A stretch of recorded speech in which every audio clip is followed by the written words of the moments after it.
Ipunla ang kagitingan sa kabataan, ihanda ang veterano sa kinabukasan. Ito ang tema ng selebrasyon ngayong 73 taong anibersaryo ng Araw ng Kagitingan na bahagi ng Philippine Veterans Week. Huwag nating kalilimutan ang mga sakripisyong inialay sa bayan ng ating mga veterano. Ito naman ang sinabi ni Yusek Ernesto Carolina, ang administrator ng Philippine Veterans Administration na dumalok sa pag-aali ng mga bulaklak sa isla ng Corregidor.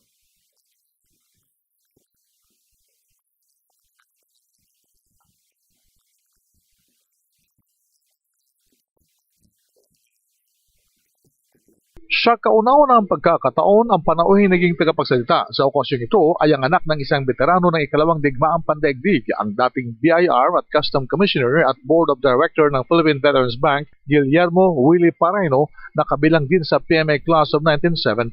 Binigyang pansin ni Paraino sa kanyang talumpati ang kahalaga ng mga dapat mabago sa lipunan, subalit hindi dapat kalimutan ang Corregidor Island bilang paghahanda sa mga reforma ng bansa.